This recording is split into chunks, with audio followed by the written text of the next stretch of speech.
Around Dodge City and in the territory on West, there's just one way to handle the killers and the spoilers, and that's with a U.S. Marshal and the smell of Gunsmoke.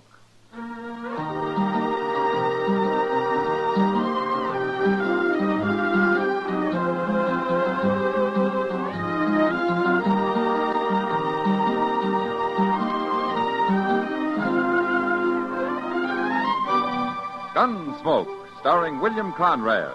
The story of the violence that moved west with young America. The story of a man who moved with it. Matt Dillon, United States Marshal.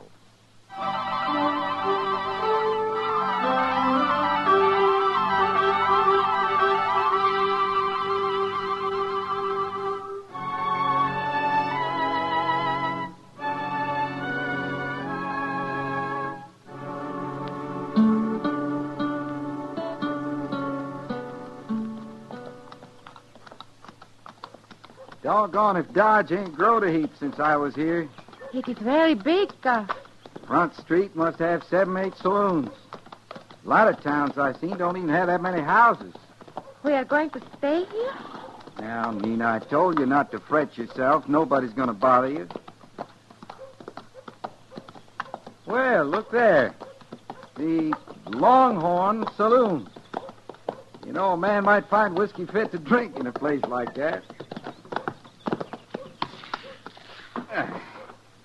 Just drop your reins over the rack, Nina. Your old pony ain't about to go nowhere. I will wait right here, Cuff. Here in the dust and heat? Come on, get down off that old horse. You've been riding so long you need to walk around some. All right. Anyway, it's cooler inside. If they got a ladies' parlor, you can sit in there. Well, sit on the porch. Come on.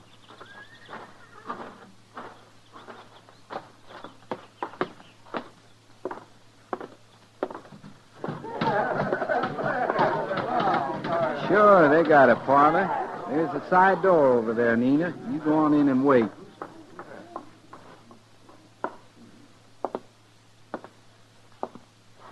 Glass of rye, bartender. Hold that drink, bartender. Maybe you picked the wrong place to drink, mister. That's so? Places down along river let mixed women come in and sit. I've heard tell. Maybe that's where you better go. Bartender, I ain't got my drink yet. Mister, you don't understand what I said. That bartender ain't going to give you no drink. Maybe he is. No, he ain't.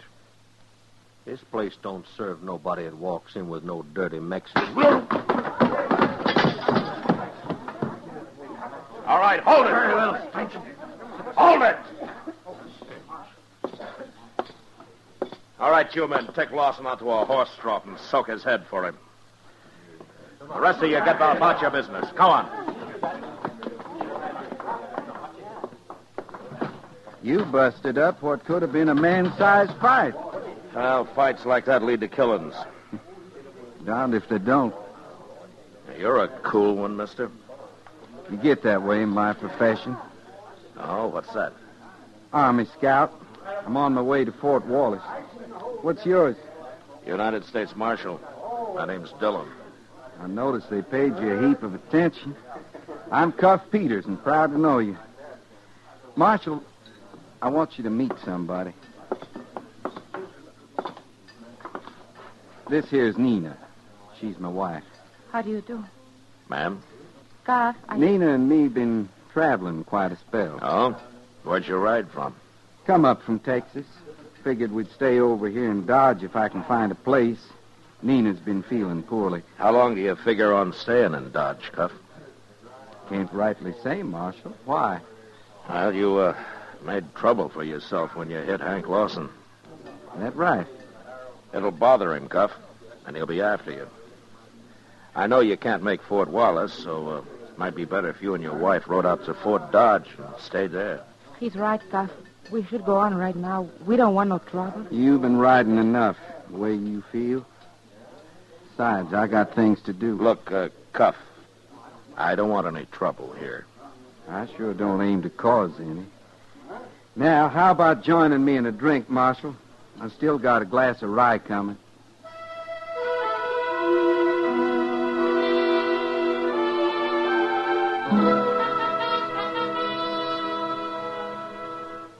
Dodge was real quiet for the next week, except when a drunked-up cowboy tried to burn the town down because he lost at a faro table. I kept an eye on Hank Lawson, but the trouble I'd been expecting between him and Cuff Peters seemed to blow over. Chester heard somewhere that Cuff had found a room for Nina and himself at the widow Helgerson's place out at the edge of town.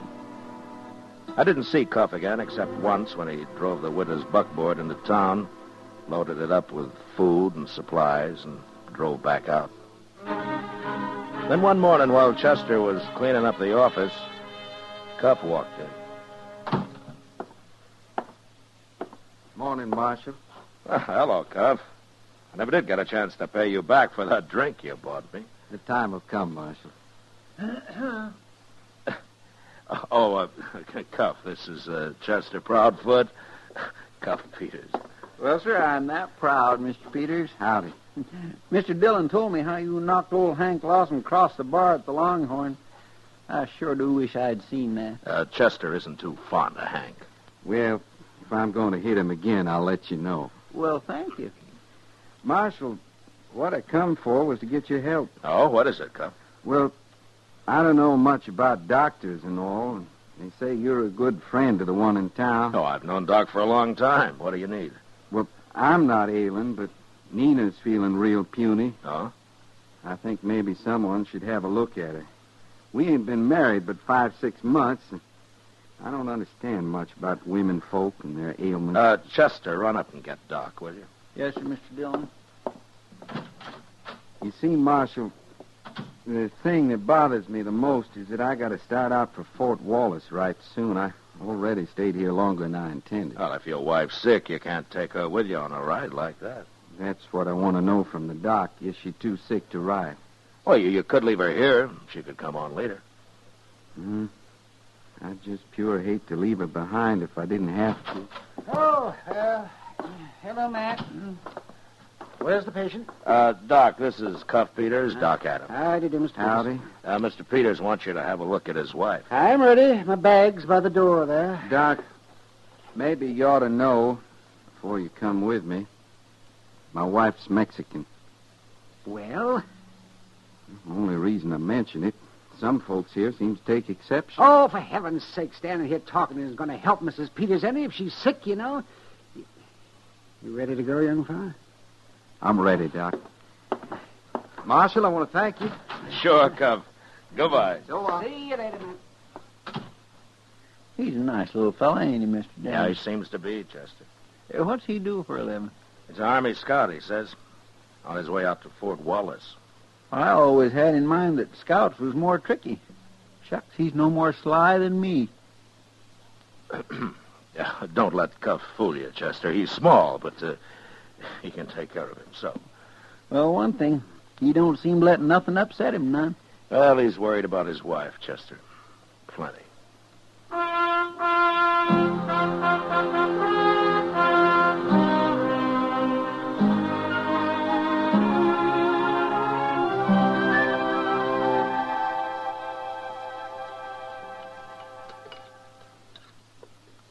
Chester, you're going to get a bellyache.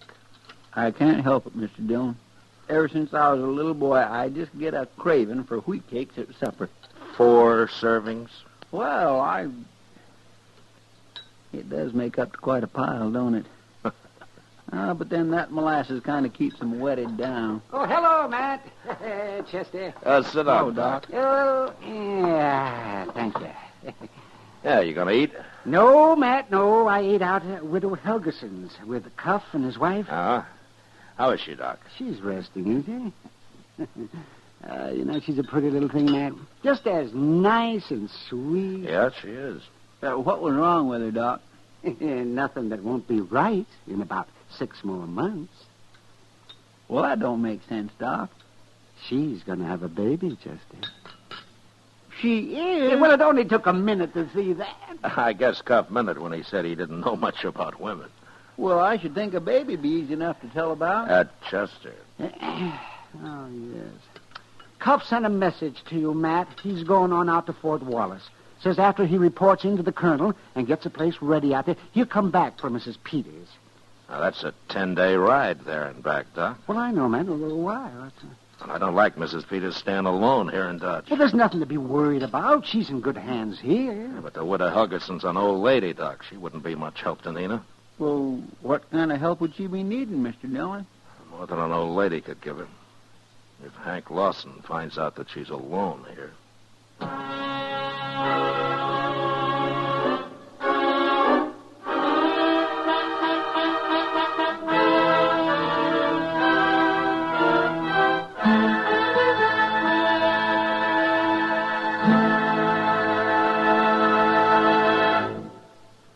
We will return for the second act of Gunsmoke in just a moment. But first, this coming Tuesday night, you have one date with Pam and Jerry North and another date with John Lund as yours truly, Johnny Dollar. If mystery is your dish, then listen in as Mr. and Mrs. North and Johnny Dollar dish it out. Remember, the night is Tuesday, the network is CBS Radio, and the shows are Mr. and Mrs. North and yours truly, Johnny Dollar. They're here on most of these same stations this coming Tuesday. Now the second act of Gunsmoke.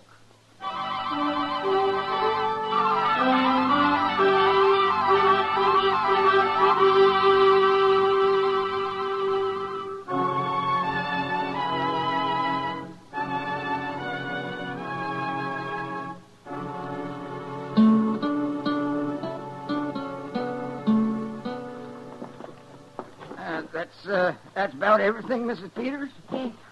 And thank you. I'll give you a hand out to the buckboard. Oh, it's not that much. I can carry it. Well, I'll get the door for you then, ma'am. Thank you, Mr. Perry. Good day. Good day, ma'am.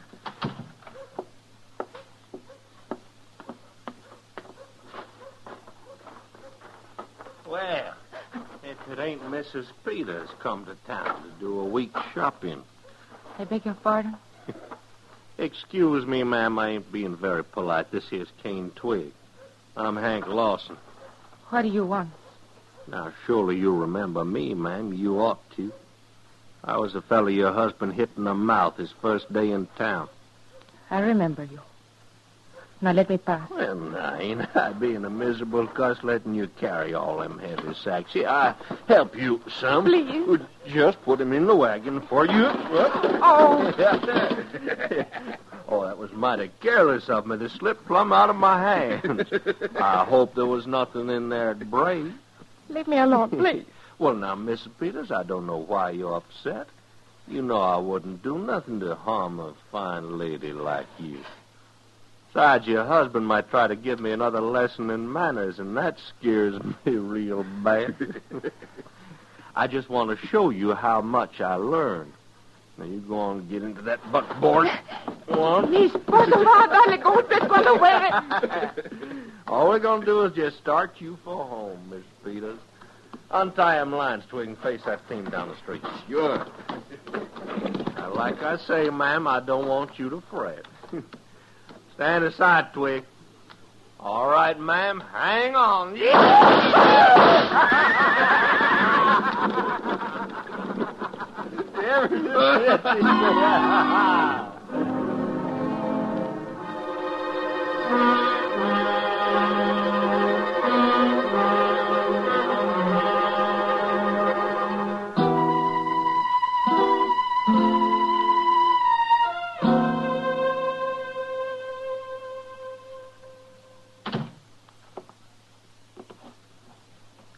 How is she, Doc? She's all right, Matt. She's fine. And the baby? There wasn't anything I could do. Those miserable, filthy Now, beasts. take it easy. Take it easy. What are you talking about, Matt? Those men should be No, kid. Matt did all he could. He even roughed them up a little on the way to jail. Oh, And then yesterday morning, the judge fined them and turned them loose. find them. Probably all of $50. Kitty, be sensible. You and your precious law. I'm sick of it. You have to go by it, Kitty, whether it seems right or not. I don't have to do Now, nothing. Kitty, don't talk like that. If I was a man, I'd shoot him in the belly. Oh, now, Kitty. Oh, leave me alone, both of you.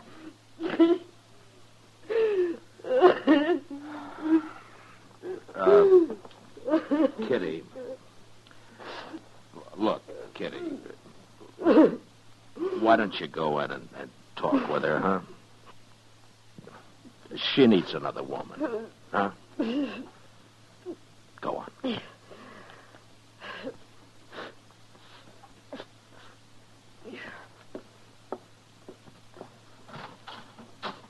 Nina, can I come in?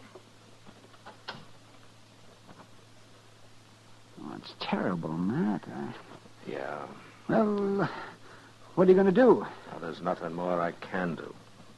Officially. No, just that's right. Look, Doc, I want you to keep Nina in your office. You can keep an eye on her there. Cuff will be back in a few days. And then you'll tell him? Yeah. Yeah, then I'll tell him.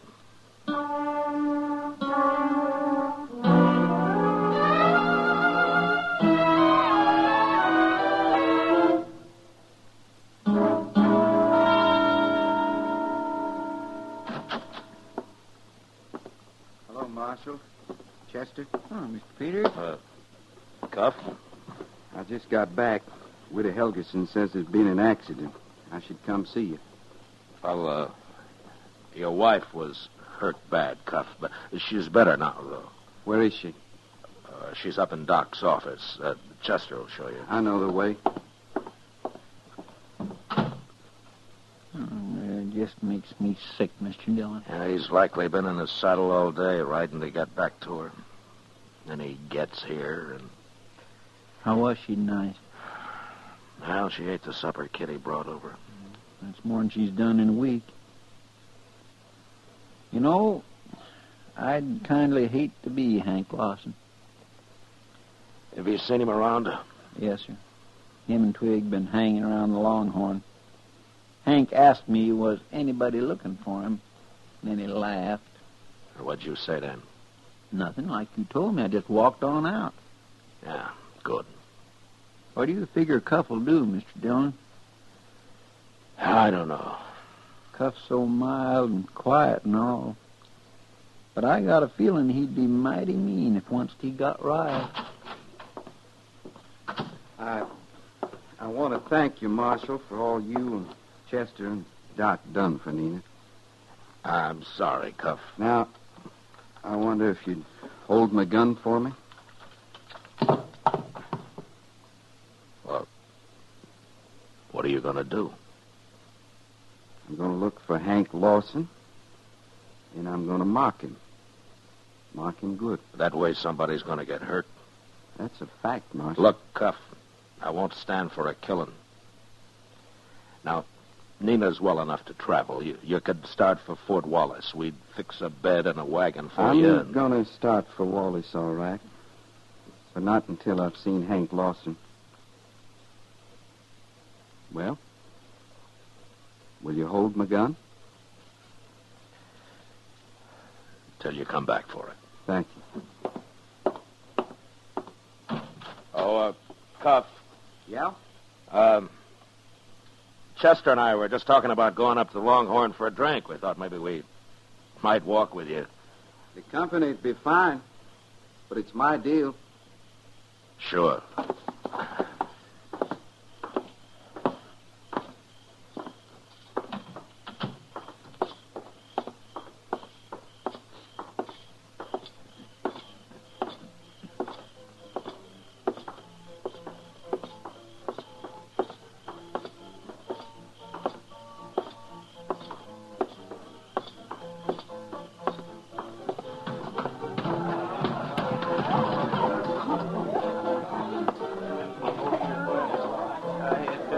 Back to town just a little while ago. This time, when I lay eyes on him, I'm going... Well, if it ain't little feller himself. But I see the marshal come along so's he wouldn't get hurt. I'm just here to see that no shooting starts, Hank. Yeah. What's on your mind, Cuff? I left my gun at the marshal's office. So... After you drop yours on the floor, I'm going to make you bleed. Figure to take me with your fist? That's right. All right, boys, move back. Make a little room here.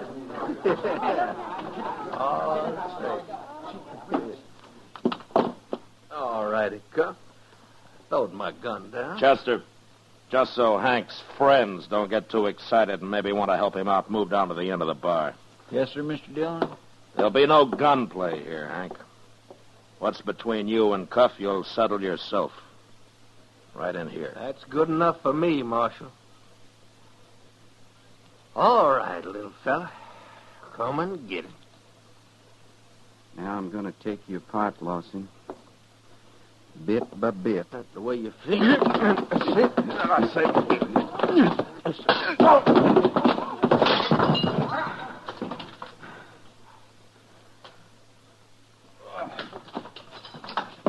Lucky punch is all that was. Just a lucky punch. That won't...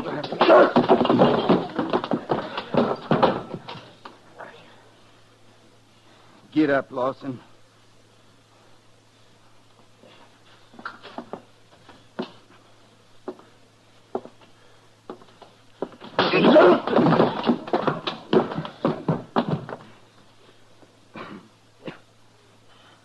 You dirty little pig.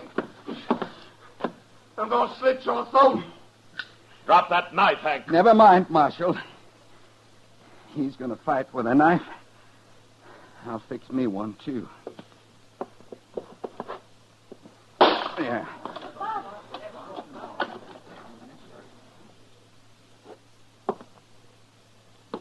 Now, Lawson, if you're going to fight to cut, I'm ready.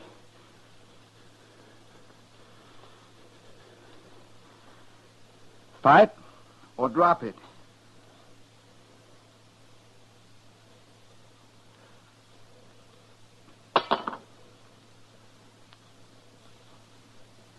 Now get out of here. Because if I see you again before I leave, I'm going to finish what I started. Oh.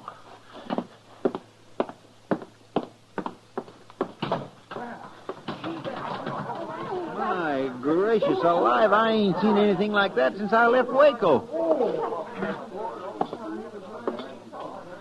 Cuff, as soon as you get your breath, I'd like to buy you that drink I owe you. Thank you, Marshal. I figure I could use it. Because my wife and me's got a long ride ahead of us.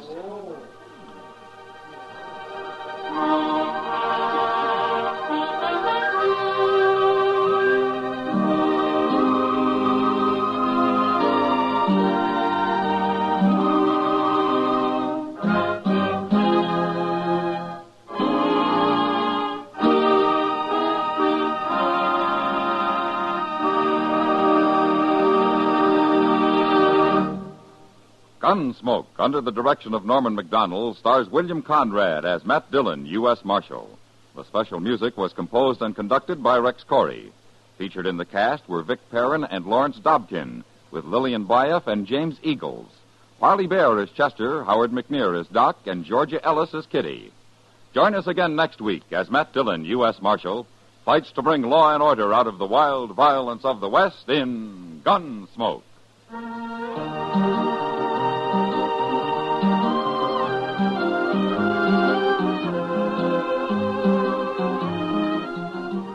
Later tonight on most of these same stations, Herb Schreiner will take your sense of humor in hand and give it a once-over wonderfully on Two for the Money.